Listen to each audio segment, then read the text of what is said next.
nakaraan, na, sige pakilabas na yung, nung nakaraan, na may napanood ako sa YouTube, yung may mga tao kasi na merong mga prophetic, gift. Tapos sinasabi nila doon na nagpapakawala daw ngayon yung demonyo ng spirito ng pagkapagod. Yung parang mga gusto nilang pasukuin na yung mga Kristiyano, ganun. Pero, di ba naniniwala nga ako na isa na itong praying in tongues, ito talaga isa yung weapon na binigay sa atin ng Panginoon para makalaban tayo sa mga huling araw na to, kung saan, di ba, talagang pinapagod yung mga Kristiyano, gustong patigilin tayo. Pero ito, dahil alam natin itong sikreto na to, hindi tayo susuko at mananatili tayong powerful hanggang sa dulo. Yan, kaya yung i-share ko sa inyo itong benefits of praying in tongues. Ready ko na.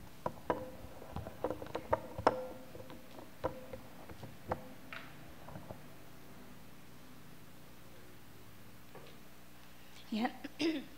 Sabi nga dito, God knows what kind of prayer is needed. Na talagang sa sitwasyon na to, sa pangyayari ngayon sa buhay mo, presently, sa nangyayari sa'yo ngayon o yung lahat ng mga pinagdadaanan natin, si Lord lang talaga yung nakakaalam anong klaseng prayer dapat ipag-pray mo ngayong gabi. Yung Holy Spirit lang ang nakakaalam kung anong klase ba dapat yung mga ipag-pray nating words, ano ba dapat yung mga words na lumabas sa bibig natin ngayon. Ano bang level ng intensity? Ano ba dapat ba pataas yung prayer natin o malumanay, mahina, ganon. Holy Spirit lang nakakaalam kung anong divine expression, kung ano ba iiyak ka ba, kung mag-warfare ka ba. Parang ganon. Alam ng Holy Spirit kung ano yung eksaktong kailangan mong prayer right now, mismo sa sitwasyon mo ngayon.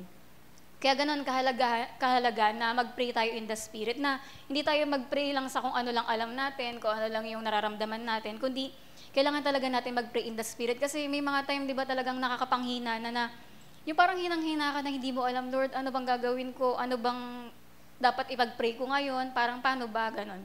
Kaya ganon kahalaga na magdepende tayo sa Panginoon every time na magpe-pray tayo. Tapos sabi dito, the baptism in the Holy Spirit with the evidence of speaking in tongues should be a normal part of your Christian life. Tandaan mo, bilang Kristiyano, normal na lang talaga sa'yo mag-speak in tongues, mag-pray in tongues. Hindi siya yung parang isipin mo, kailan ba ako huling nag-tongues? Hindi ganon. Ang isang Kristiyano talagang alam yung power ng Holy Spirit, normal sa'yo na yung pagpe-pray in tongues. Diba? Kasi dito tayo kumukuha ng kapangyarihan para lumakas tayo sa Christian life. Kasi sabi dito, the devil doesn't want you to pray in tongues. Ayaw na ayaw ng demonyo talagang mag-pray in tongues tayo. Bakit? Kasi kapag nag-tongues ka na, alam niya magiging powerful ka. Alam niyang matatalo na siya kapag ka natuto kang mag-pray in tongues. Gusto niya maging ignorante ka, makalimutan mo yung power ng tongues. Diba? Kahit naman maraming times na tayong nag-share dito tungkol sa power ng tongues, pero may mga time pa rin nanghihina tayo sa pagbe-pray sa tongues kasi nalilimutan mo yung power nito, nalilimutan mo yung importance, at gusto ng kaaway na malimutan natin to kasi mawawalan ng flow ng power ng Holy Spirit sa buhay natin na hindi na natin siya matatalo kapag nanghina tayo. Kaya, di ba, talagang ayaw na ayaw niya magtatangs tayo.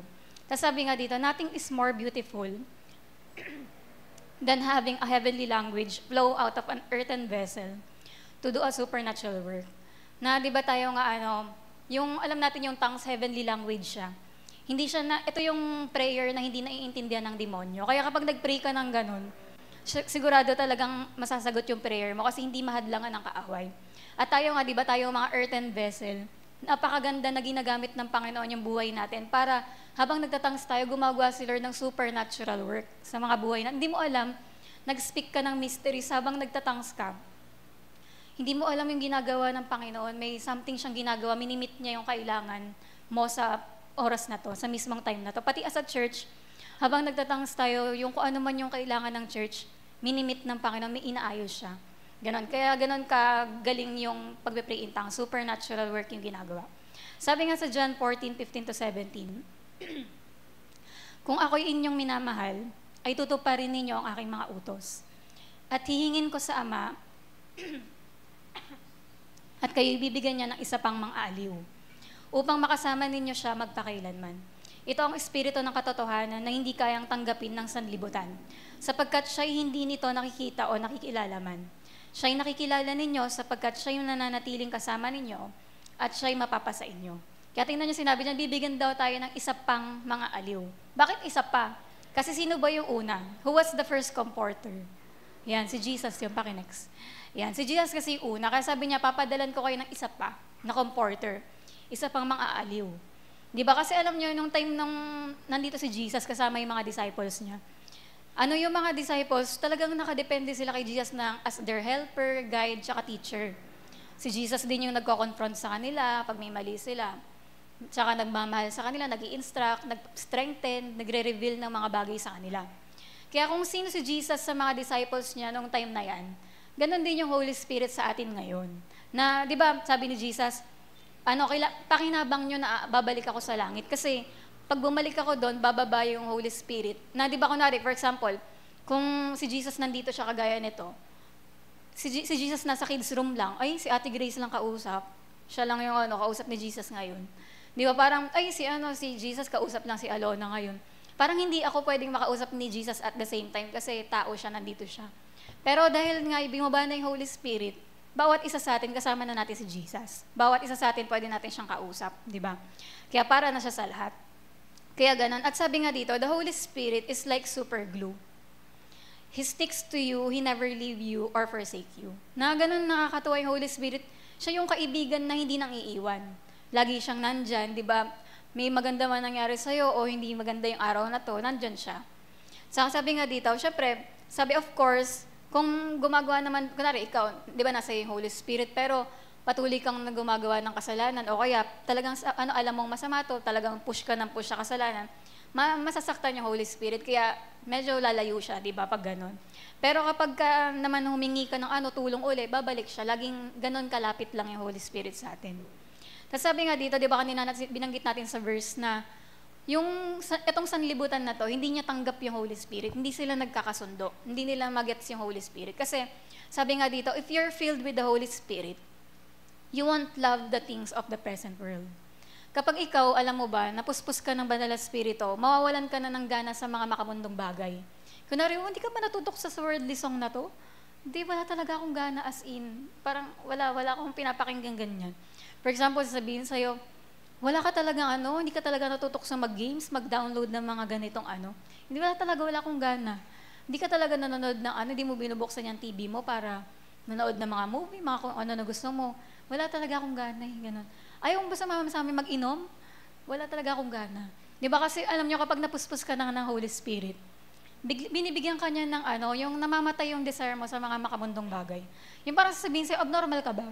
Pero hindi kasi nila magets ka kasi napuspos ka na eh. Kaya hindi ka nila magets na bakit hindi mo gusto yung mga gusto namin. Kasi nga itong Holy Spirit, hindi na siya magets ng mundo na to. Yan, kaya you won't have a mixture of the world and the Holy Spirit in you. Kaya di ba ganun na nangyayari? Kapag napupuspos ka na, nagiging parang iba ka na, nararamdaman mo na naiibahan na yung mga tao sa'yo. Kasi nahihilig ka na sa mga makalangit na bagay. Tapos si Johnny Carson, isa tong host, famous late night talk show host. Tapos tinanong niya si Catherine Kuhlman kung, Catherine Kuhlman, paano mo nalalaman na kung, na yung Holy Spirit nandito na sa room na to? Paano mo nalalaman na dumating na siya? Tapos sabi niya, di ba hindi mo naman, sabi ni Catherine Kuhlman, kaya ako nalalaman kasi sabi niya, you can feel Him. Ayan, nararamdaman mo siya. Sabi nung lalaki, yes, but you can see Him, di mo naman nakikita. Sabi niya, oo, di ba kahit naman yung hangin, hindi mo rin naman nakikita. Pero nalalaman mo kapag nandyan na yung hangin, di ba? Kasi nakikita mo nandyan na yung hangin dahil may epekto tong ginagawa, di ba? Nakikita mo, lumilipad yung dahon, ganyan. At sabi niya, it's the same with the Holy Spirit. Ganon din sa Holy Spirit. Na kapag dumating ang Holy Spirit sa isang kwarto, makikita mo yung manifestation ng presence niya.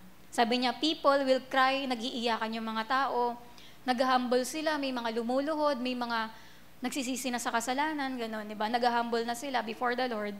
They'll get healed, may mga gumagaling, yung mga demonyo, nagsisilayasan na, at yung mga gifts of the Spirit, nagmamanifest. Ano ba yung mga gifts, di ba? Yung gifts of wisdom, knowledge, faith, healing, miracles, tongues, interpretation of tongues, prophecy, and discernment. Di ba lahat yun?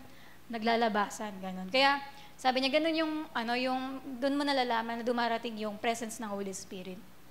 Thus, eto, dito tayo sa Holy Spirit, ang ano ginagawa niya, He will guide you into all truth. Sa lahat ng katotohanan, i-guide ka niya. Sasabihin niya sa'yo, ito ang katotohanan. Sabi sa John 16:12-13, meron pa akong maraming bagay na sasabihin sa inyo. Sabi ni Jesus to. Ngunit, hindi nyo kayang dalhin sa ngayon. Pero hindi nyo pa ito magiget, sabi niya. Subalit, kapag dumating na ang Espiritu ng katotohanan, papatnubayan niya kayo sa buong katotohanan. O, bali, i-guide niya tayo, di ba, sa lahat ng totoo. Sapagkat hindi siya magsasalita ng mula sa kanyang sarili, kundi ang anumang bagay na kanyang marinig, iyon ang kanyang sasabihin at kanyang ipapahayag sa inyo ang mga bagay na darating. Pati daw yung mga future things, sasabihin din sa inyo ng Holy Spirit, yung mga bagay na mangyayari pa lang, di ba?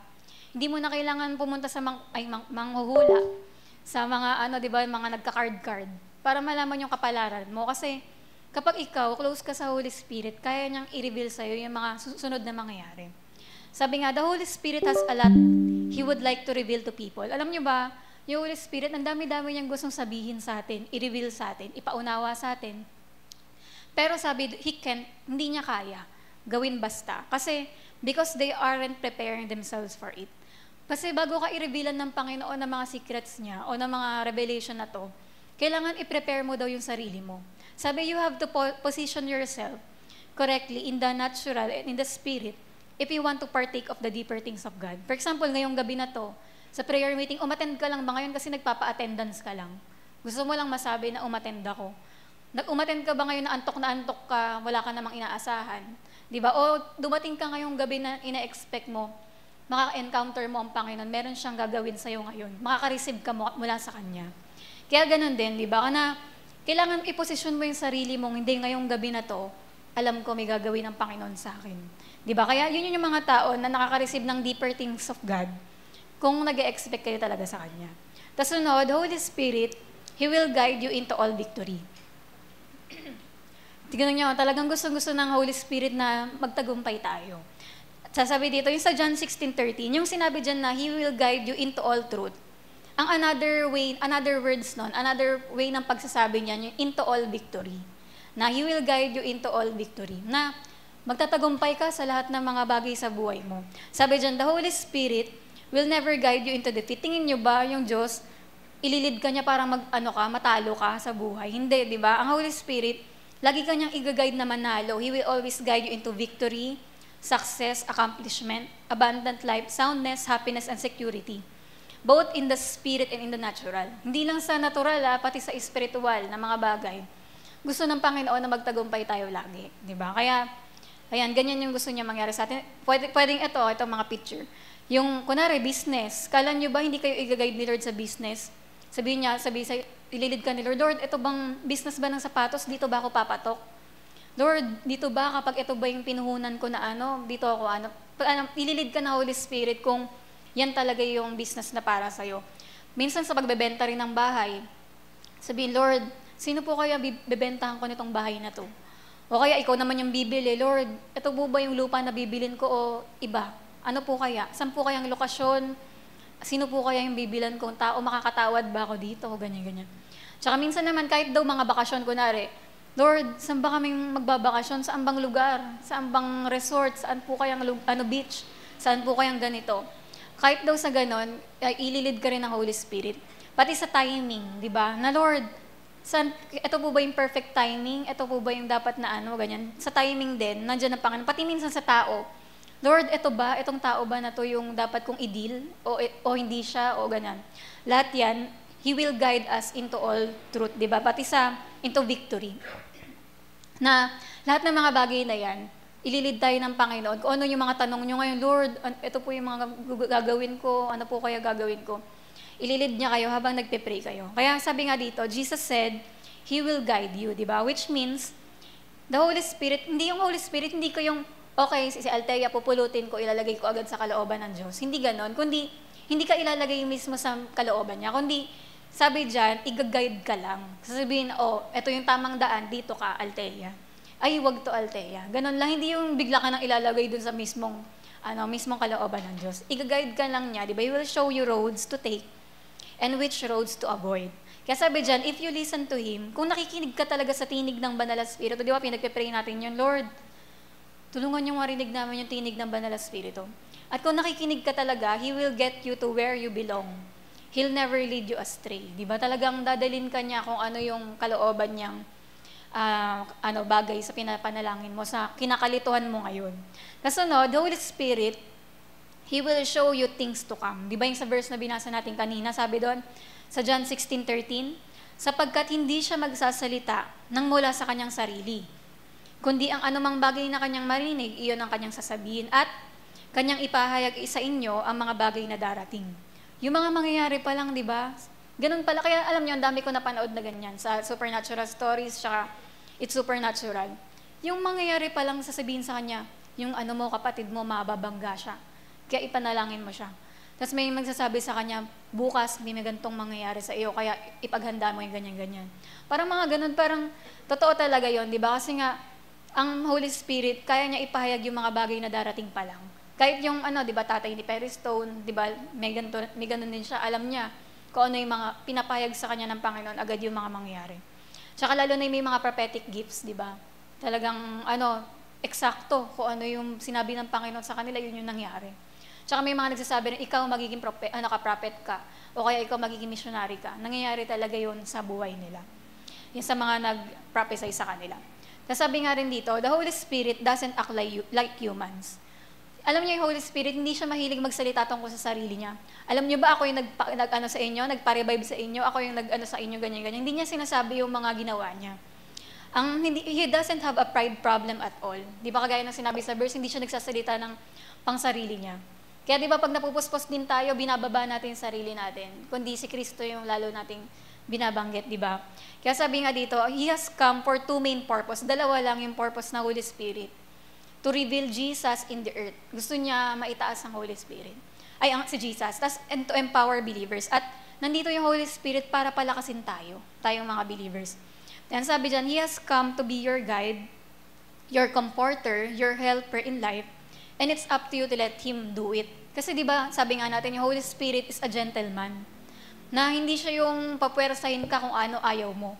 Kundi ang Holy Spirit, pag sinabi mo, Holy Spirit, mag-take over ka sa buhay ko. Doon lang siya kikilos kasi hindi siya yung namamwersa, ay pupuspusin kita ina, manginginig ka dyan. Di ba? Hindi gano'n. Kundi Holy Spirit basta kung ano yung power na gusto mong ibigay sa akin ngayon, di ba? Tatanggapin ko yun.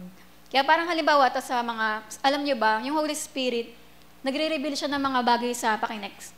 Sa iyo, sa sarili mo, na may mga i-reveal siya, Lord, ganito mangyayari sa akin, ganyan pwede sasabihin, ikaw magiging ganito ka in the future.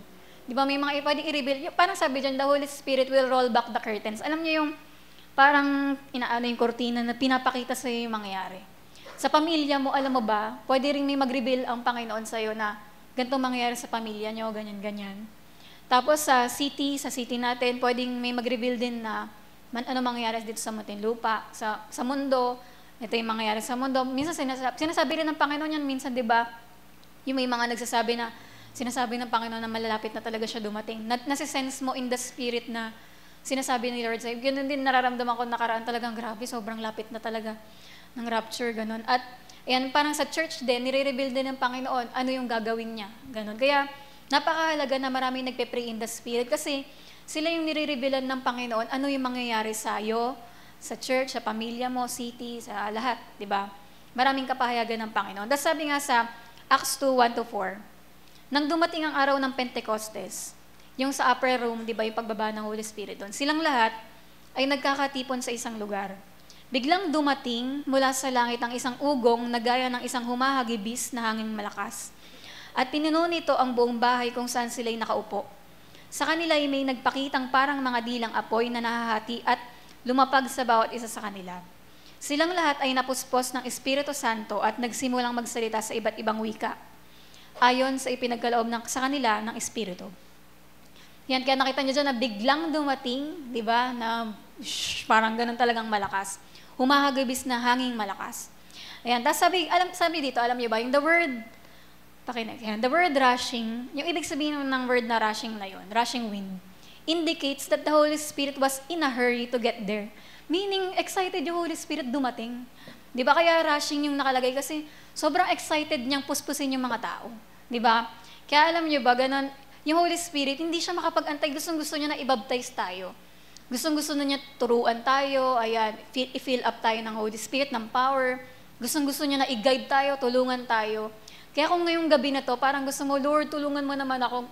Parang gustong-gusto mong tulungan ka ng Panginoon. Alam niyo ba, ang Holy Spirit, mas gustong-gusto niyang tulungan ka. Sobrang excited siya na tulungan ka sa pinagdadaanan mo ngayon o sa mga pinagpe-pray mo.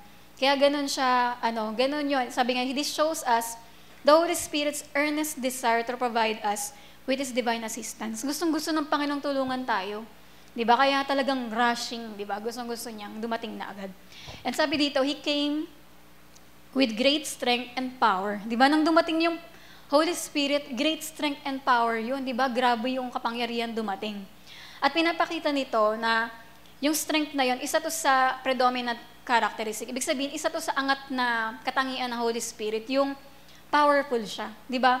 Kaya kapag dumarating yung kapuspusan, pag dumarating yung power ng Holy Spirit sa isang tao, lumalakas siya. Di ba? Kaya pag dumating sa inyo yung power ng Holy Spirit ngayon, lahat ng pagod nyo tanggal. Lahat ng mga nararamdaman nyo kung ano matatanggal yun. Kaya, ganun nga tayo nagde-desire na, Lord, puspusin nyo ako. Kasi, pag dumating yan, di ba, ayan ang katangian niya, may great strength and power siya. Tapos, di ba, naaalala nyo yung sa baptism ni Jesus? Yung dumating na manifestation ng Holy Spirit dyan, yung dove. Parang gentle, di ba? Kaya, tapos, doon naman sa Pentecost, ang dumating naman doon tongues of fire, yung rushing wind, parang napaka-powerful, tas fire talaga yung dumating. Makikita natin dyan na merong dual personality yung Holy Spirit, na parang gentle, like a dove, tapos meron din namang mighty side siya, yung fire naman, yung, di ba, yung talagang napakalakas na fire. Pero sabi nga dito, dapat mag-expect tayo na minsan, dumarating siya sa atin as a gentle, na parang dove, kunwari, for example, nung Sunday, nararamdaman ko sa worship, parang ang gentle niya na umiiyak ako ng luha lang na hindi ako maingay. Pero nararamdaman mo talagang napakalakas ng presence ni Lord, pero parang gentle yung dating, 'di ba? Kasi parang ang sweet ng dating ng Holy Spirit. Pero meron naman yung pag dumating yung power ng Holy Spirit na fire, yung nanginginig ka, parang ba't ganito? Parang sobra talaga ako parang lumalakas ka buong katawan dahil sa fire na parang feeling mo yung lumalagablab na ganun kalakas. Yan, kaya may mga iba't ibang mga pagkakataon na gano'n. Nakagaya yung kay Benny Hinn, di ba? Yung pag nag-touch siya, talagang tumatalsik yung mga tao dahil sa lakas ng power ng Holy Spirit. Kaya, may mga iba't ibang mga time na minsan, pagka ang lungkot mo, ko-comfort ka ng Panginoon in a gentle way, di ba?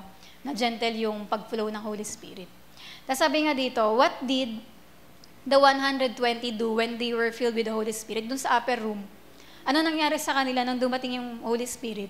They began to speak in tongues. Lahat sila, di ba, nag-speak in tongues sila.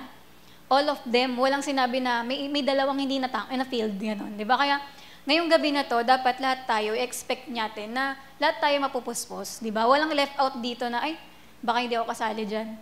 Di ba? Hindi, kundi sabi dyan, all of them, di ba, na-filled sila. So sabi dito, the full baptism of the Holy Spirit is always evidenced by speaking in tongues. Tandaan nyo, kunwari, ang isang Kristiyano, automatic na yan, may Holy Spirit tayo, di ba? Pero kailan mo malalaman na punong-puno ka ng kapuspusan? Paano mo malalaman na in a full capacity, nasa yung Holy Spirit, puspos ka na sobra? Kapag nagtatangs ka. Di ba? Kaya minsan, pagka-prayer meeting, nag-aantay ka nakaluhod, bakit sila puspos na? Ba't ako hindi pa rin? Kasi ayaw mong ibubuka yung bibig mo. Ayaw mo mag-speak in tongues. Pag nag-pray ka in tongues, nag-tongues ka na nag-tongues, ayun, magpuspos ka na rin, di ba? Kailan mo malalaman na sobrang puspos ka? Pag nagpipray ka in tongues, di ba? Kaya, mamaya, dapat, wag mo antay na, ano ba? Ba't ang tagal? Ibuka mo yung bibig mo, ay makipag-cooperate ka sa Holy Spirit, hindi sabihin na Holy Spirit, nga, di ba? Hindi ka gaganunin, kundi ikaw na talaga ang makikooperate. Di ba? Hindi na yan, at kasi di ba, habang nagtatangs ka, di ba totoo naman, ang tagal na nating magkakasama sa church, di ba? Ilang prayer meetings, ilang prayer gatherings na pinagsamahan natin. Ganon natin nararamdaman yung dagundong, yung parang sa upper room. Kailan natin nararanasan yung parang nayayanig in church? Kapag lahat tayo nagtatangs, naalala nyo yung mga ganong moment? Ang ingay-ingay ng tangs natin, feeling mo nasa araneta ka nga sa lakas, di ba? Parang pag pag pumikit ka, feeling mo, sobrang laki-laki ng church natin, ganon, kapag habang ang lakas ng mga tangs, pagka lahat talaga powerful, nagkakaisa tayo. Ang inyong sinasabi doon na parang nagsishake, dumadagong-dong, at alam nyo ba na nangyari doon sa Acts Church na yun? Dahil nayayanig dumadagungdong sa lakas ng mga prayer in tongues nila, doon na nagmanifest lahat ng mga miracles, lahat ng mga supernatural. Kaya tayong lahat, kung magkakaisa tayo na every prayer meeting, every mga prayer gatherings natin, hindi tayo magiging mahina na nakatikom tayo. Mag-iingay ka talaga sa tongues. Tingnan nyo kung di mayanig tong church natin. Mabagbabalikan yung mga magpe-pray dito, mapupuno uli yung mga upuan natin. Mangyayari uli yung inaasahan natin sa Panginoon. Kaya yun nga, di ba? Kapag dumami talaga yung mga nagtatang sa church, ganun ka, makikita din natin yung manifestation ng Holy Spirit. Kasi kung tayo-tayo lang mga tao, lahat tayo, galing akong work, galing akong school, pagod na ako. Wala na akong lakas, ibuka bibig ko. Pero hindi, makika-operate ka, kahit gaano ka kapagod, ibuka mo bibig mo. Kasi doon marirelease yung kapangyarihan, yung kalakasan. Kaya huwag kayong magpapadaya na sinasabi ng demonyo, tumikom ka na lang, pagod ka, di ba? Huwag ka na magtangs, nakakapagod yun. Di ba? Pero ayaw ng demonyo magtangs tayo. Kaya naman, kailangan ibalik natin yan. Yanigin natin tong church, di ba, sa ating pananalangin. Tapos, alam niyo ba, kahit si Apostle Paul, tongues was normal to Paul. Normal sa kanya, di ba, sabi nga sa 1 Corinthians 14:18, niyayabang ni Apostle Paul yan. Alam niyo ba, higit sa inyong lahat, ako mas maraming tongues. Kaya sabi nga din ni Robert Slardon, tatalunin niya daw ito si Apostle Paul. Sabi niya, basta sa langit na lang namin malalaman, pero ako, goal ko, talunin siya na ako yung pinaka mas maraming tongues kaysa sa kanya. Kaya yun yung sabi niya sa makikipag-contest daw siya. Kaya parang, di ba, si Apostle Paul mismo, alam natin, ang dami niyang mga pananalangin, praying in tongues, di ba, na ginagawa. Kaya tayo rin, dapat ganon din, damihan din natin yung pag-pray natin in tongues. Nang sa ganon, mas lala tayong nagiging powerful. So sabi dito na tayo sa pinaka-topic ko, yung benefits of praying in tongues. Ano yung mga mangyayari sa'yo kapag nag-pray in tongues ka? Una, tongues are a sign.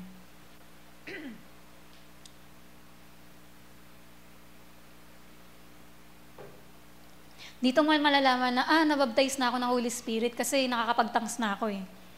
Kasi di ba yun talagang ebidensya. Hindi ka pa nababaptize ng Holy Spirit kung hindi ka pa nakakapag-speak in tongues. Kaya syempre sign niya na, okay, napuspos na ako, di ba? If that person is filled with the Holy Spirit, tongues will flow right out of them.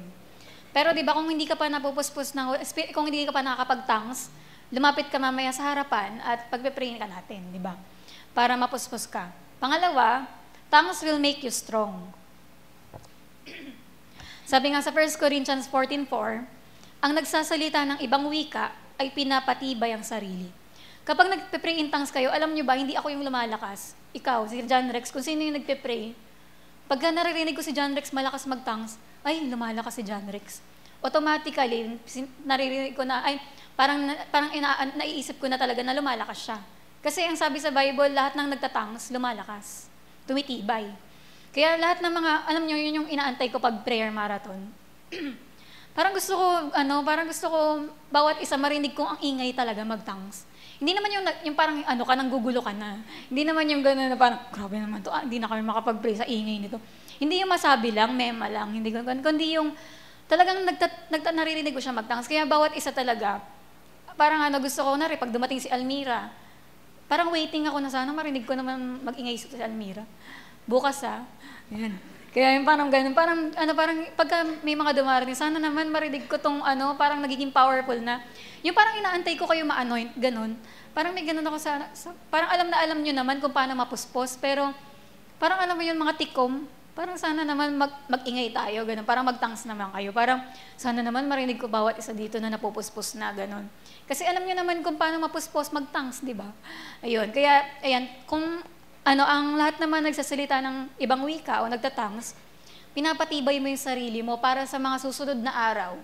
Ano man mga pagdaanan mo sa school, sa trabaho, sa buhay mo, matibay ka.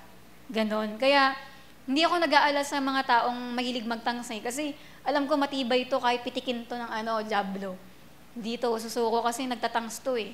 Ganon ako ka-confident sa mga members natin na ganon nagtatangs lagi. Alam kong matibay yan. Nagkasakit yan, marunong mag-tongues yan, gagaling agad yan. Ganun yung naiisip ko. Kaya sabi nga, the word edify means to make you spiritually strong. Na kahit na anong mga panghihina na gagawin ng kaaway sa'yo, magiging malakas ka kasi nga, nagtatangs ka eh. In-edify mo sarili mo. Tapos sabi, praying in tongues help you become spiritually fit so you can carry out the works of God in the earth. Alam niyo ba, totoo talaga, confession ko yan, na bago ako magkaroon ng ubo, yung sumama pakiramdam ko, di ba sinabi ko naman sa inyo, nagkulang ako sa pagpe-pray nga in tongues. Kasi pang survival ko talaga yan. Kapag, para sa akin, ang onti nun, 2 oras na tongues, parang hindi niya masusurvive yung lahat ng ginagawa ko sa buong linggo. Kaya yung prayer marathon, dapat kahit man lang maka 6 hours ako ng tongues doon, ganun. Para ma-survive ko yung mga gagawin ko sa buong week. Pero nung na-busy ako, nanghina ako, di ba? Kaya ayan tuloy nangyari. Kaya yung tongues talaga, ito kasi talaga yung nagpapalakas sa akin. Kaya mula nung second year high school ako, 3rd year pala ako nakapag-tongues. Mula 2007 siguro, ganun. Hindi na ako tumigil mag-tongues. Kasi nakita ko talaga yung power niya sa buhay ko. Kapag hindi ako nakakapag-tongues lagi, nanghihina ako ng linggo na to, ganun. Kaya kung tayo minsan, di ba, hindi po ako makakapagturo ngayon, hindi po ako makakapagtamborin ngayon, hindi po ako makakapagganyan, ganun ngayon. Kasi alam niyo kung bakit. Kapag kulang tayo sa pagpe-pray in tongues, nanghihina tayo, hindi natin magawa yung works of God in the earth. May pinapagawa si Lord sa atin, hindi natin magawa. Kasi nanghihina tayo. Pero yung tongues, it will make you strong. Kaya sabi dyan, if you have a wimpy spirit, o parang nanghihina, ganun, it's possible you're not praying in tongues enough. Hello po. Yung parang lagi ka nang lalambot. Sige po talaga na. Ganun. Parang lagi kang gano'n. Forever na. Lagi kang gano'n. Ay, parang sa lahat na lang ng ginagawa mo, nanghihina ko. Pero sabihin mo sa kanya, alam mo, mag-pray ka. Para lumakas ka. Yan. Tapos pangatlo, tongues make you spiritually sensitive. Yan. Alam niyo ba, parang sabi dito, praying in tongues help you become aware of spiritual events and occurrences. Di ba may mga tao na nagsasabi, grabe yun, lakas ng anointing kanina. Damang-dama ko yung power ng Holy Spirit. Tapos kakalabitin ka. Paano mo nasabi na na dumating yung Holy Spirit? Paano mo nalaman na talaga, paano mo nalaman na tayo, napupuspos na tayo kanina? Ayan. Yan, welcome. Yan, kaya, di ba, alam niyo ba, yung mga laging nagpe-pray in tongues, sensitive sila. Kapag nandyan na yung power ng Holy Spirit, yung parang, grabe, nararamdaman ko na. Di ba may mga ganong ministers na sabi nila, nandito na yung power ng Holy Spirit. Di ba si Catherine Coleman sabi niya, wait lang, hindi ako mag-start hanggang hindi ko pa nararamdaman na nandito na yung Holy Spirit. Di ba ganon? Kaya, kapag ikaw talaga, lagi kang nagpe-pray in tongues, mas madali kang nagiging sensitive ka kung nandyan na yung presensya ng Panginoon. Ayan, kaya it helps you increase your sensitivity to the working of the Holy Spirit. Nalalaman mo na grabe ang powerful nung, paano mo nasasabi yun? Nakakapag-comment kayo ng ganun, ang powerful nung naging OPM namin, ang powerful nung naging prayer circle namin. Kasi kapag ikaw lagi ka nagpe-pray nga in tongues, ginagawa kang sensitive sa nangyayari sa pagkilos ng Panginoon. That's number 4, Number 4, tongues will build your faith.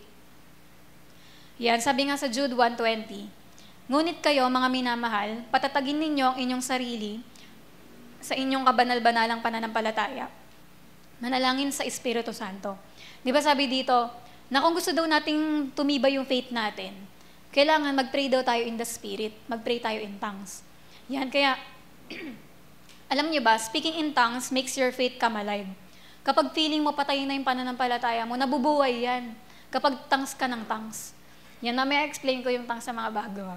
And when you get through praying in tongues, you're ready to believe God for anything. Alam niyo ba, kapag pray ka ng praying in tongues, kahit feeling mo puno ka ng pagdududa, nawawala yung pagdududa mo, lumalakas ka. Parang, picture, sabihin mo lahat, makikinig ako, maniniwala ako lahat dyan. Kasi kapag, tongues ka ng tongues, kapag nakikinig ka ng preaching, lagi kang ganon, lagi kang, yung hindi kayong antok na, tagal naman ng preaching, hindi yung nahihilo ka na ganon. Ang laging nagtatangs, alam niyo, wag ganado yan every time na preaching na. Lagi yung ready makareceive, lagi siyang naniniwala ako dyan, makakatanggap ako kay Lord. Kaya kung gusto niyo talaga na matanggal yung pagod niyo kapag nakikinig kayo ng preaching, hindi kayo hilo-hilo, magtangs kayo lagi. Kasi lagi, yun yung magpapalagay sa inyo na excitement makinig ng Word of God. Ayan, it stimulates your ability to trust Him. Mas lalong lumalaki yung pagtitiwala mo sa Panginoon kapag tangs ka ng tangs. Hindi kayong, ka ba, maniwala ka sa Panginoon. Kasi paano? Paano ganyan? Hindi ka ganon, hindi kayo laging puro kapag dududa. Matatanggal yan kapag lagi ka nagpe-pray in tongues. binibuild niya yung faith natin. Tapos number 5, tongues help clean up your mouth. Ang pinakamaganda dito, lumilinis yung bibig natin o yung pagsasalita natin. Sabi, when you pray in tongues a lot, it makes it easier to keep your mouth in subjection to the Holy Spirit. Alam naman natin, di ba yung bibig natin, ang hirap nito patikumin kapag, uy, pangit niya. Ganun, ang hirap minsan kapag bigla kang napapasalita ng mga hindi dapat, ganyan. Ang hirap nitong paamuhin, di ba? And in other words, it helps you break the unruliness of your tongue and clean up your foul talk. Kapag nagpe-pray ka daw in tongues lagi, nililinis nito yung bibig mo. Hindi ka na nakakapagsalita ng mga nakaka-open o masasamang salita. Sabi nga, di ba, one of the signs of Christian maturity is how much control you have over the conduct of your mouth. Malalaman daw na nagmamatured ka na kapag umaayos na yung pananalita mo. Di ba, hindi ka na yung kinakabahan ako dito sa bawat sasabihin itong sentence. Di ba, hindi yung ganun. Kundi nakikita na nagmamature na tayo sa pananalita. Tapos minsan naman, hindi ka naman palamura, hindi ka naman din manega magsalita. Pero, madalas, nakakapagsalita ka rin ng mga unbelief, di ba? Yung parang, paano mangyayari ba yun? Ganyan-ganyan, gagawin ba ni Lord yun? Ayan, alam nyo ba, yung unbelief is just as bad as cussing. Parang katumbas din ng pagmumura yan, yung mga unbelief. Gagawin ba talaga ni Lord yun? Totoo bang sasagot si Lord? Ganyan, parang, ayan yung mga unbelief. Di ba, masasama ding salita. When you pray in tongues regularly, rin to, magagamot din ito yung mga chismoso, yan yung gossip, and yung paninira sa kapwa, nagagamot yan. Kaya kapag tongues din ng tongues ang isang tao, nawawala yung mga pananalita natin ng mga kung ano-ano. It begins to disappear from your speech, and holiness begins to permeate your words and actions.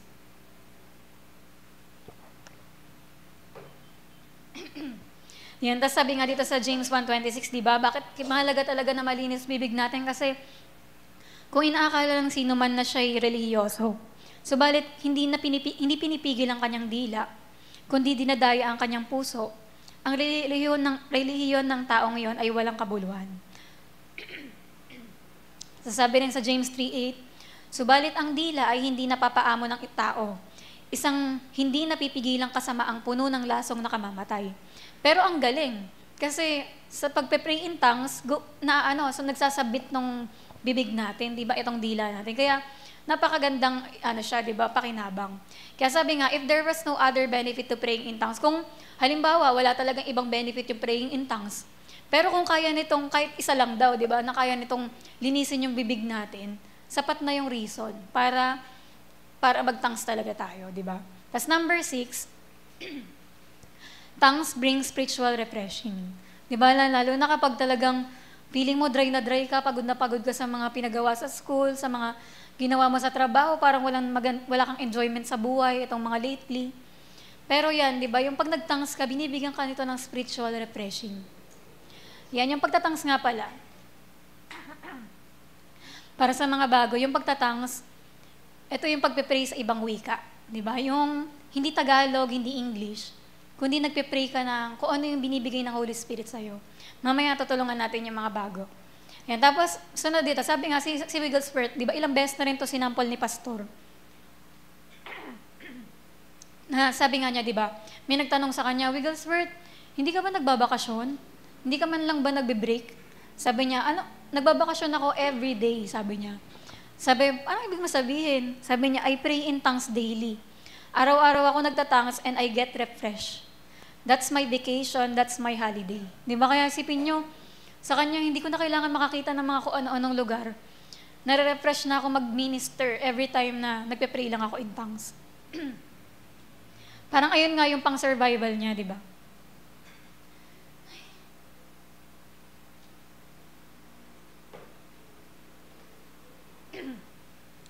Kaya tayo din, di ba, binibigyan tayo ng spiritual refreshment ng pag-pray natin in tongues. Tapos sabi nga, praying in tongues refreshes you. Have you ever felt like you were tired, but there was no reason to be tired? Yung naramdaman niyo na daw yung pagod ka, pero bakit ba ako napapagod? Ano bang kinakapagod ko? Ganon. Hindi mo na malaman kung anong pagod yung nararamdaman mo.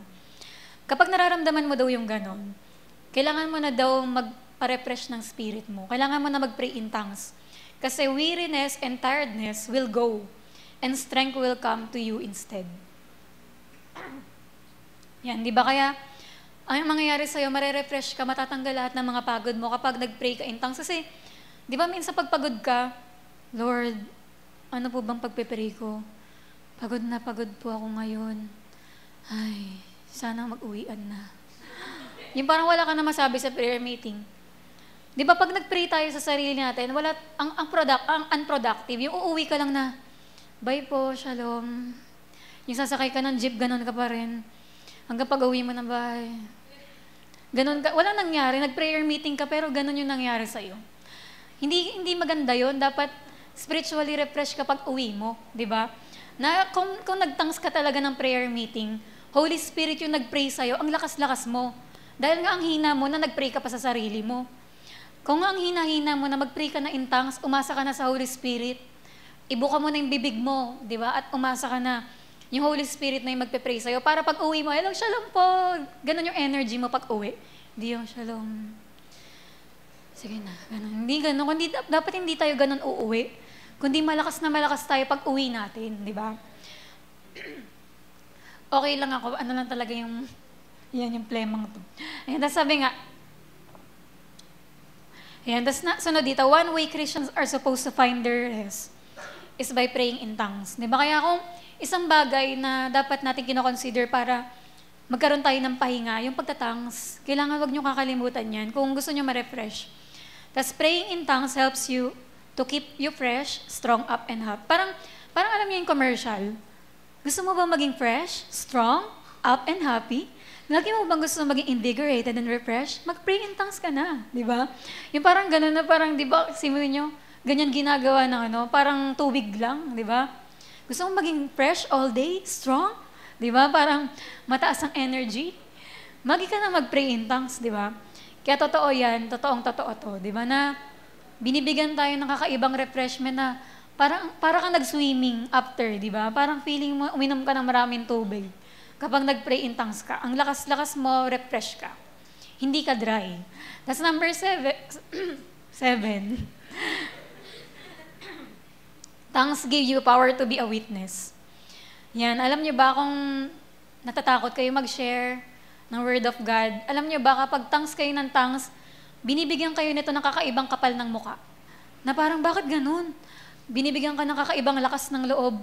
Ba't ganun? Dati mahihain ako pag haharap ako sa mga tao, pero ngayon, ang kapal ng mukha ko, alam niyo ba si Jesus? Sama kayo sa ganyan. Parang ganun, kasi ganito yung ginagawa talaga ng Holy Spirit. Kapag tongues ka ng tongues, kakapal mukha mo. Totoo yun, alam niyo ba? Pag napapansin, di ba ako talaga sa likas na ako? Mahihain talaga ako. Pero pag nararamdaman ko may time, ba't ganito, nahihiya na naman ako? May time gano'n na, tatayo ako dito sa pulpito, nararamdaman ko nahihiya ako. Doon ko na naiisip na kulang na naman ako sa tongues. Kasi pag nagtatangs ako na nagtatangs, ang kapal ng mukha ko. Parang ba't ganito wala akong pake ngayon?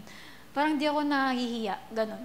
Kaya kapag doon ko nalalaman na kulang ako sa tongues, kapag magiging mahihain na naman ako, iniisip ko na naman sarili ko na ano na naman ako sa mata ng tao. Pero kapag, yun nga, nagtatangs na naman tayo, lumalakas na naman loob natin. Kasi di ba sabi sa Acts 1:8, ngunit tatanggap kayo ng kapangyarihan pagbaba sa inyo ng Espiritu Santo. At kayo'y magiging mga saksi ko sa Jerusalem, sa buong Judea at Samaria, at hanggang sa kadulo-dulo ang bahagi ng lupa. Di ba kaya naman, di ba bibigyan daw tayo ng power para maging saksi. Di ba kaya lalakas loob nyo mag-share kapag tongues kayo ng tongues. At sabi nga, di ba, itong tongues and the Great Commission. Alam nyo ba, magkadugtong din pala yan. Ano naman kinalaman ng pagtatangs sa pag-evangelize?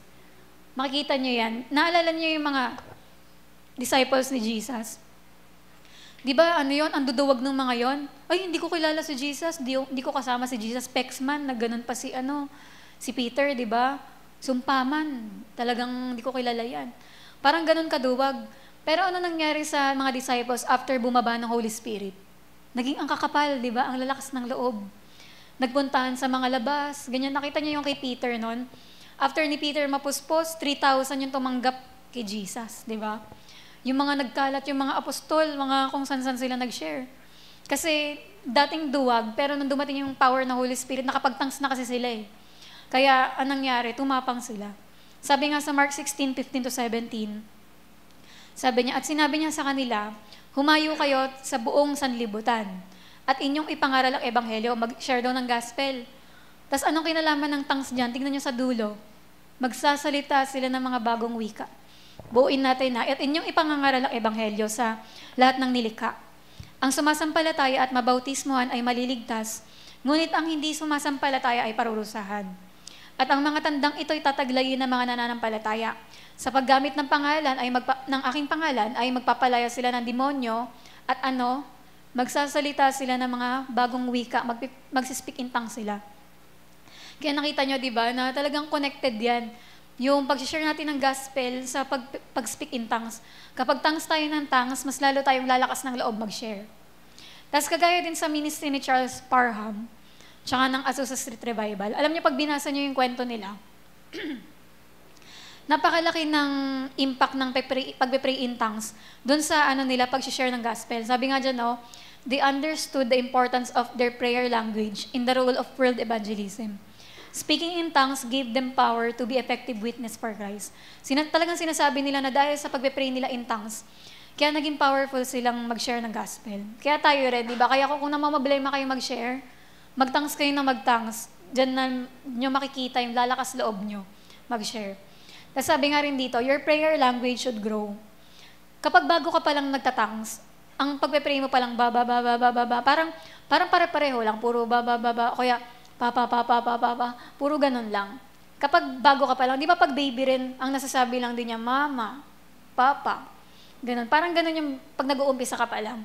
Noong unang pagtatangs ko rin, is parang one word nga lang din yung sinasabi ko. Pero dapat, kung 3 years ka ng Christian, 3 years ka ng nagtatangs, hindi ka na dapat puro lang. Dapat nagiging fluent ka na sa tongues mo. Sabi nga daw, you can become the most fluent tongue talker in the body of Christ if you want to. Alam niyo ba, yung language na binigay ng Holy Spirit sa inyo, pwede kayong maging fluent dyan. Pwede kayong gumaling magsalita doon. Kailangan hindi kayo puro na lang. Kasi magugulat kayo, may mga isasabihin pang, may lalabas sa bibig nyo na mga sinasabi ng Holy Spirit. Kahit ako ngayon, ang dami ko talagang nasasabi, mga naririnig ko parang Chinese, parang Korean, parang Arabo, ganun lahat. Marami akong naririnig na ganun sa tongues ko, parang Taiwanese. Basta may mga ganun-ganun na hindi ko maintindihan. May pinakinggan nga rin ako ng mga ganun sa YouTube, yung mga iba't ibang language. Sabi ko, dami kong narinig na tongues ko dito sa mga nagsalita na iba't ibang language. Kaya talagang yung tongues natin, hindi siya, wala tayong sinasabi, hindi ka nagsasalita ng wala lang. Meron talagang pinagpipray yun. Kasi talagang totoong language siya eh. And all you need to do is exercise it. Tapos pero pray in your native language pa rin. Nagtatangs tayo, pero magpe-pray pa rin kayo sa Tagalog, sa English, para naman to sa mind natin, para tumibay pa rin yung mind mo. Kasi praying in your native language keeps your mind strong and sound. Di ba? Para pag pinag-pray ka naman dito, opening prayer ka, hindi ka puro Hindi naman ganun. Kailangan naiintindihan ka pa rin, di ba? Kasi puro tongues lang po ako eh, di ba? Para alam mo pa rin kung paano mag-pray ng di ba? Yan. Para rin yan maging matino pa rin isip mo. Ayan. Tapos tongues helps our ito pinaka-favorite ko sa lahat. Tongues help our infirmities. Na pagka may mga time na nanghihina tayo, salamat sa Panginoon may tongues. Kasi ito talaga yung pinaka-purpose niya. Palakasin tayo, tulungan tayo. Tingnan niyo sa Romans 8:26-27.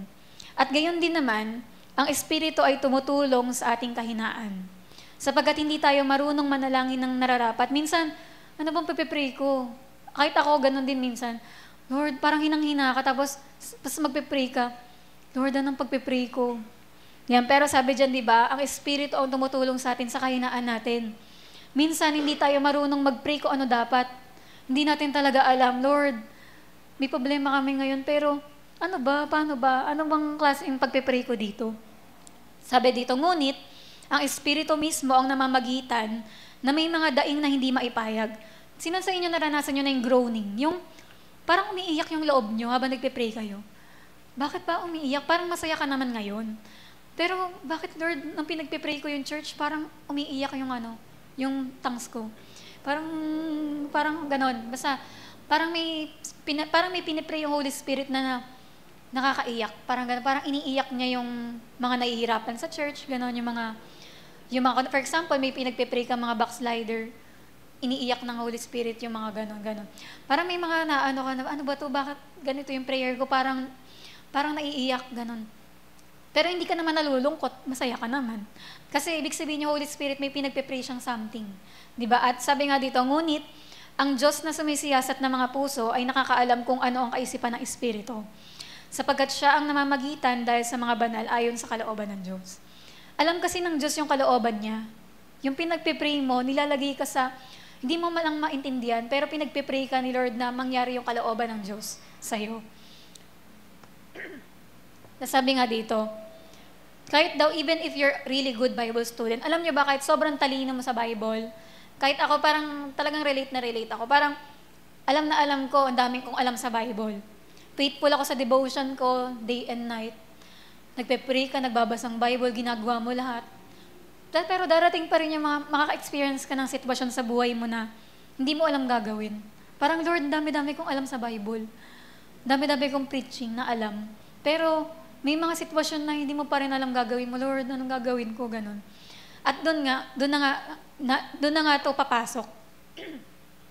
Na yung Holy Spirit, tinutulungan niya tayo sa mga infirmity, yung sa mga kahinaan natin na pag hindi mo alam gagawin mo, yan, tutulungan ka niya para maging victorious ka sa sitwasyon na yan. Sample nga daw, di ba sabi sa Proverbs, he that findeth a wife, findeth a good thing. Pinagpala ka daw ng Diyos kapag nakahanap ka ng asawa. Pero problema pa rin yan, bakit? Kasi Lord, sino?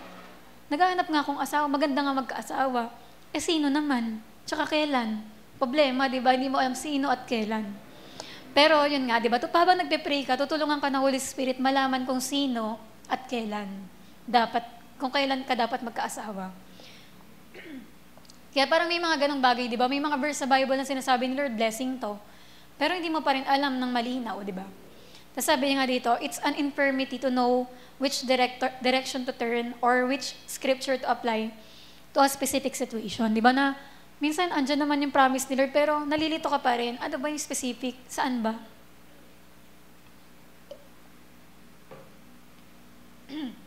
Di ba? Kaya it's an infirmity to not know the specific will of God. Parang Lord, parang yan. May 3 kang school, pero na gusto pasukan, pero hindi mo alam saan talaga doon, di ba?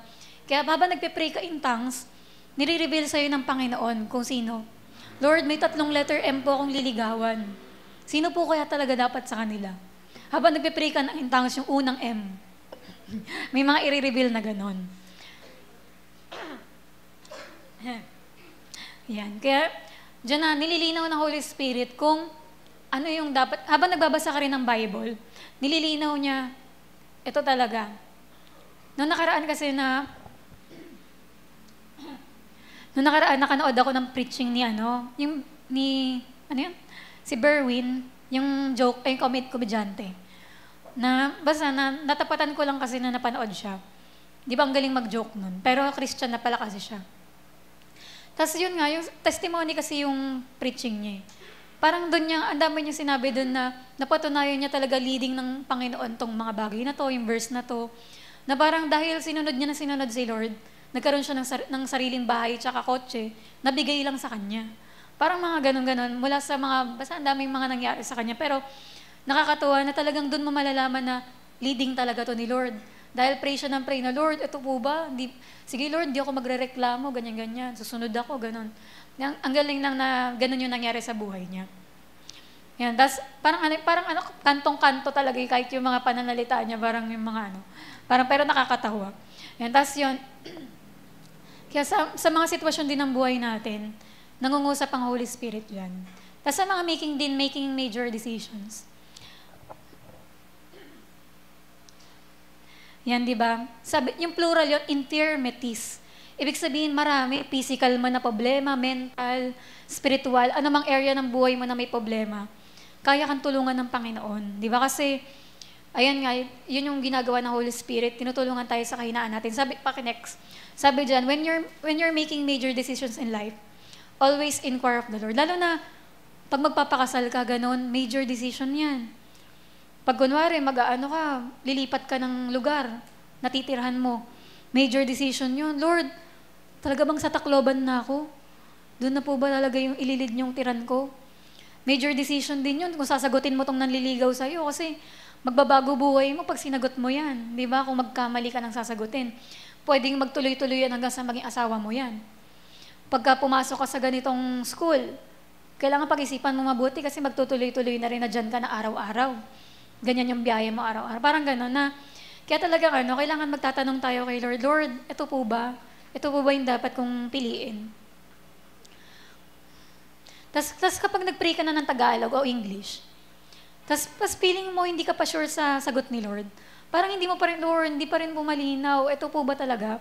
Pag hindi pa rin daw malinaw, mag-tongues ka. Mag-pray ka na mag-pray in tongues. Huwag ka tumigil.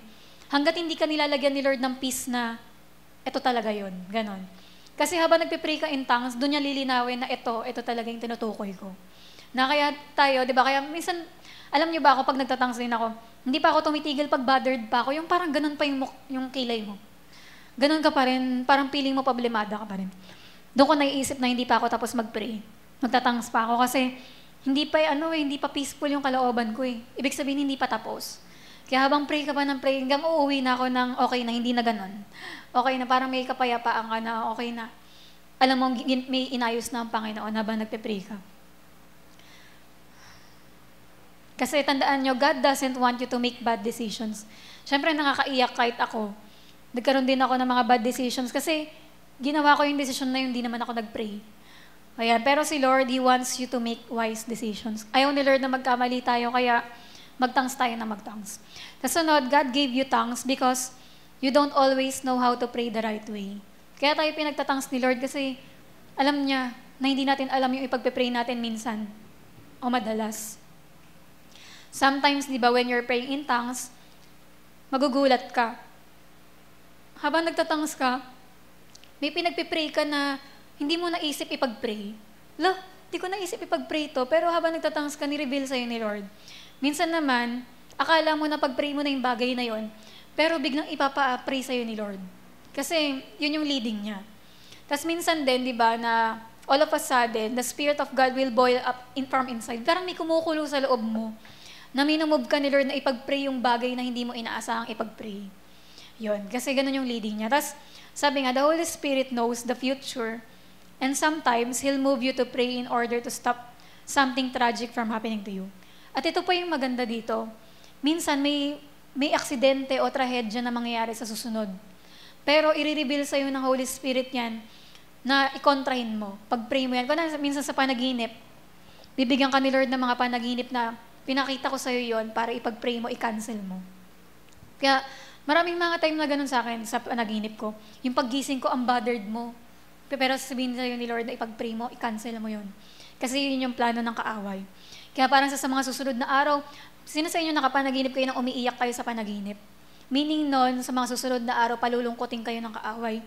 Lalagyan niya kayo ng mga nakakaiyak na sitwasyon, mga nakakalungkot. Kaya, after mo mapaginipan yun, sa mga susunod na araw, iyak-iyak ka. Drama-drama ka.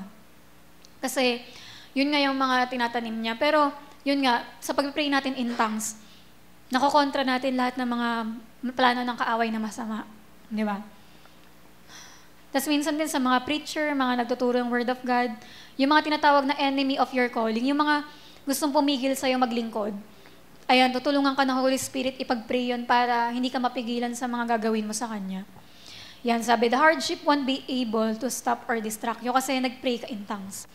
Sabi dito, when you're praying on behalf of another, minsan naman, sabihin ni Lord, parang may mga ganong leading, minsan pag-pray mo tong ka-LG mo, pag-pray mo tong tao na to. Tapos pero sabihin, parang sa isip mo, anong pag-pray ko tungkol sa Kanya? Pero alam niyo ba, kailangan mo lang daw magtiwala sa Panginoon na dahil ikaw yung available mag-pray, ipag-pray mo lang in tongues. Lord, pinagpipray ko po si Dimple. Hindi ko alam kung ano yung sinasabi mo ngayon, pero mag-tongues ka, ipinagpipray mo siya in tongues. Para malaman, para talagang kung ano yung kailangan ni Dimple ngayong araw na to, mangyari. Matugunan ng Panginoon. Di ba yun nga yung sinasabi ko sa inyo, yung si Mama naghuhugas siyang pinggan, bigla siyang sinabi ni Lord, mag-tongues ka, pag-pray mo si Ruth, yung mahuhulog pala yung bus ni Ate Ruth sa field trip. Pero naisip natin ni Mama, bakit kaya ako pero pag sinasabi na Holy Spirit, mag-pray ka. Kasi hindi mo alam, ginagamit ka ng Panginoon para ipag-pray yung someone na yun. Magtiwala ka lang kahit minsan di mo alam pinagpipray mo, pero alam mo, ginagamit ka ni Lord as intercessor. Tapos sabi nga, may mga time din na parang peaceful ka. Yan parang, okay naman ngayon, parang wala naman akong problema. Pero bakit ganito yung prayer ko? Parang kala mo merong nire-rebuke, parang may mga kinokontra. Pero kasi, alam niyo ba, may mga darating kasing mga time sa susunod na araw na ngayon pa lang, nire-ready ka na ng Holy Spirit. Pinapapray ka na niya. Kaya halimbawa nga daw sa mga magmi-mission. Di ba pag kunwari may 3 days kayong mission, syempre dapat todo pray kayo, todo prayer and fasting na kayo. Kasi alam niyong may battle pagdating niyo doon. For example, di ba meron tayong mga big event, ganyan. Meron tayong mga, yung kunwari, mga ilang araw na gagawing DVBS, ganyan-ganyan. May mga gagawin tayong mga simbang gabing sunod-sunod. Dapat talaga nagpe-pray tayong mabuti sa mga panahon na yun bago pa. Hindi after, kundi bago pa lang. Para pag nandun ka na sa sitwasyon na yun, nandun na kayo sa mission, nagiging smooth lahat ng mga mangyayari. Hindi yung, ba't may aberyang ganito, may ganitong ganyan. May sumabog na ganito, nawalan ng ganyan. Kaya kasi hindi nag-pray, di ba? Kaya dapat talaga before pa tayo sa mga may gagawin tayo, nagpe-pray na tayo na nagpe-pray. Kasi talagang pinagpe-pray na natin yung buong mga mangyayari, di ba? Para ma-enjoy na natin yung 3 days na yon. Kasi nag-pray ka na ng lahat ng mga mangyayari. Tapos ito rin, yung praying the perfect will of God. Pag hindi daw natin alam pagpe-pray natin, we can always trust the Holy Spirit to pray through us in tongues and in our native language. Diba? Na alam natin, yung tongues, perfect will of God yung pinagpe-pray mo. Hindi ka na malilito, hindi ka magdududa na, ano ba itong pinagpe-pray ko? Sure na sure yan na nagpe-pray ka ng perfect will of God. Kaya magiging assured ka na alam mo, magkakaroon ka ng peace, di ba? Na kung ano man yung problema mo ngayon, napagkatiwala mo na yan kay Lord. Kasi daw minsan, ang hirap mag-pray, di ba? Kung nandun ka na sa nakakaiyak na sitwasyon, parang Lord, parang nahirapan ka na mag-pray kasi nandun ka na ang hirap na. Parang puro ka emosyon, ganun. Pero sabi dito, pakinex. Ayan but our emotions don't do a lot to move God. Yan, hindi naman yung emosyon natin yung nagpapakilos sa Panginoon, kundi yung faith natin. Na dapat pa rin hindi tayo mamove by feelings na, paano na to, ganyan. Kundi, magtiwala ka, sabi ng Panginoon, kaya niya to. Di ba ganun? Kaya, minsan, hindi na natin kaya mag-pray ng natural language natin na, Lord, hindi ko na kaya, puro iyak ka na. Doon mo na kailangan talaga mag-pray in tongues. Kasi, hindi mo na kaya ng natural language mo eh. Hindi na kaya ng Tagalog eh. Hindi na kaya ng human vocabulary mo. Hindi mo na mabanggit yung nararamdaman mo, hindi na kaya isalita. Ganon. Yung sitwasyon mo sobrang hirap na hindi mo na alam sasabihin mo. You need to get down on your knees. Diyan ka na dapat lumuhod at mag-pray in tongues ka na. Kasi yung Holy Spirit na yung magpe-pray para sa'yo. Kasi hindi mo na alam eh. Isuko mo na yan sa Holy Spirit. Kaya sabi nga dito, di ba? The Holy Spirit will pray for you when nobody else will. Kunwari nung time na masama pakiramdam ko, inisip ko, Lord, may nagpe-pray kaya sa akin? Kasi ang problema ko noon, dahil nga sa ubo ko, nahirapan ako mag-tongues. Yung hinihingal ka, hindi ako makapag-tongues. Kaya nag-text ako kay Ate Grace, nung sabi ko, pag-pray mo ako, kung makakapag-tongues ka, pag-pray mo lang ako in tongues, kasi nahihirapan ako, hindi ako makapag-tongues ngayon. Sa isip lang ako nakakapag-pray. Kaya sabi ko sa kanya, i-tongues mo ako ha. Sabi kong ganun sa kanya. Kaya, alam niyo ba, parang pag minsan iniisip mo, Lord, may nagpe-pray kaya sa akin, nakalimutan na kaya ako ng ka-LG ko, nakalimutan na kaya ako ng pastor ko, nakalimutan na po kaya ako ng pamilya ko ipag-pray. Pero huwag kayong ma-discourage kasi yung Holy Spirit, lagi niya kayong pinagpe-pray. Kahit na makalimutan kayo ng kahit sino. You are never without prayer. Kaya sometimes, nagpe-pray ang Holy Spirit sa'yo, minsan naman gagamitin niya yung ibang tao para ipag-pray ka. Pero most of the time, ang Holy Spirit magpe-pray talaga sa'yo. Kaya dapat mag-tongues ka na mag-tongues para lumalakas ka at napagpe-pray mo talaga yung sarili mo. Tapos sabi nga dito, gustong-gusto ng Holy Spirit na maialis ka sa mga trouble, mga problema mo. Gusto niya magkaroon ka ng knowledge. Paano ba ako makakaalis dito? Bibigyan ka niya ng way of escape para makaalis ka sa problema mo. Yun. Tapos sunod, I think, di ba may mga time naman sinasabi natin, pakinext. Sabihin, ay kasi iniisip ko yung problema na to, bigay to ni Lord, parang matutuwa ko. Pero tandaan mo, itatak mo to sa isip mo. Yung demonyo, siya nagbibigay lahat ng masama sa buhay mo. Hindi Diyos yung nagbigay ng masama sa buhay mo. Yung sakit na yan, hindi galing sa Diyos yan. Yung problema nyo ngayon, kaguluhan sa pamilya, hindi yan galing sa Diyos. Yung kalungkutan mo, depression, lahat ng mga problema ngayon, hindi galing sa Diyos yan. Galing sa demonyo lahat yan. Kasi gusto niya mabandage ka. Pero tandaan natin yung James 1:17, lahat ng mabubuti at angkop na kaloob ay nanggagaling sa Diyos. Lahat ng mabuting bagay galing kay Lord yan. Na lumikha ng mga bagay na sa langit na nagbibigay liwanag. Di ba kaya, wag mo isipin na bigay ni Lord yung problema mo, kundi ang bigay ng Panginoon mabubuting bagay. Kaya sabi nga dito, God says, I've come to help you get free, I've come to deliver you, I've come to give you help in time of need. Kaya tandaan nyo, ang gusto ng Panginoon, lumaya ka, masolve problema mo, matulungan ka. Tapos tungkol dito sa mga stubborn strongholds.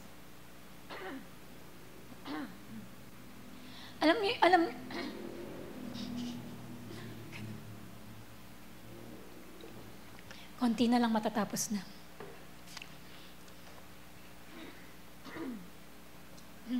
Alam niyo ba yung pag sinabi natin stubborn strongholds, yung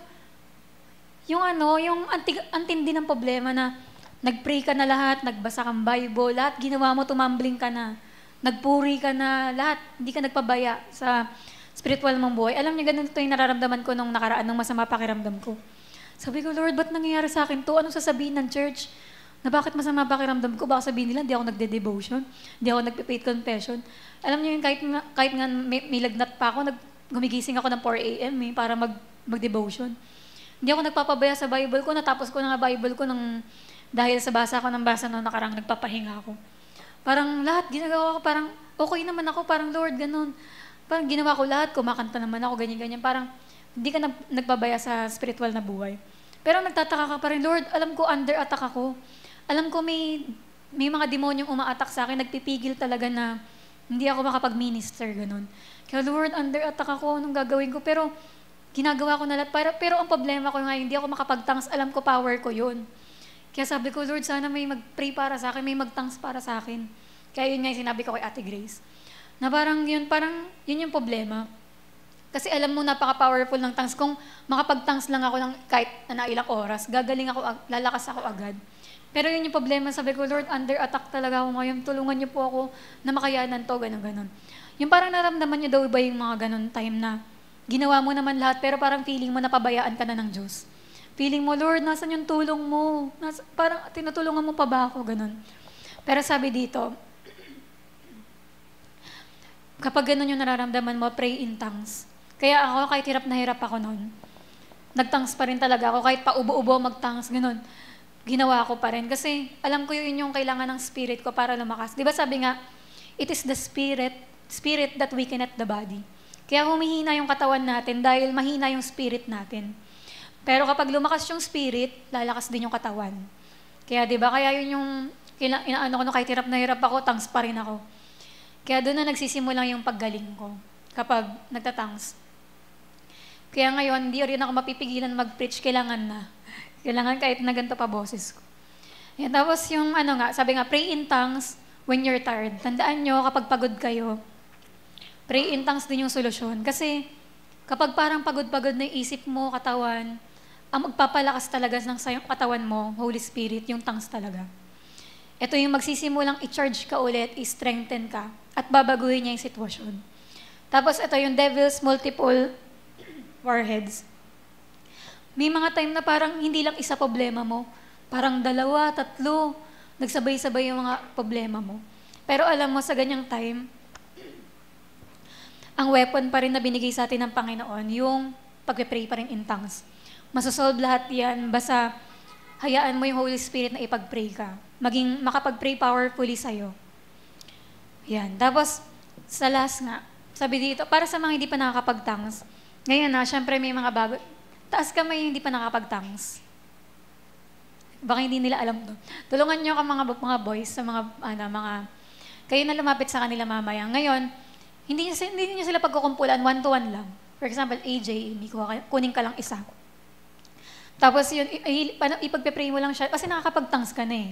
Kaya mo rin silang tulungan na makapag-tongues. Ayan, kaya yun, sasabihin mo lang sa kanila na ibuka mo yung bibig mo, magpuri ka lang kay Lord.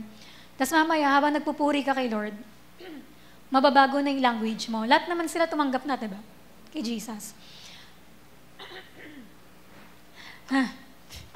Yan, kasi nga, kasi every kagabi, di ba, naman kayo, ni pastor, napatanggap naman sila kay Lord. Basta nakatanggap ka na kay Jesus, pwede ka mapuspos ng Holy Spirit, pwede ka makapag-pray in tongues. Kaya sabi nga dito, tandaan nyo, yung Holy Spirit, binigay na yan. Bawat isa sa atin dito, lahat tayo pwede makapag-tongues. Tapos pangalawa, yan, lahat ng mga tumanggap kay Jesus, sila lang yung pwedeng mapuspos. Tapos pangatlo, yan, kapag nilihans kayo, pag pinag-pray kayo mamaya, matatanggap nyo yung power ng Holy Spirit. Yan, tapos, number 4,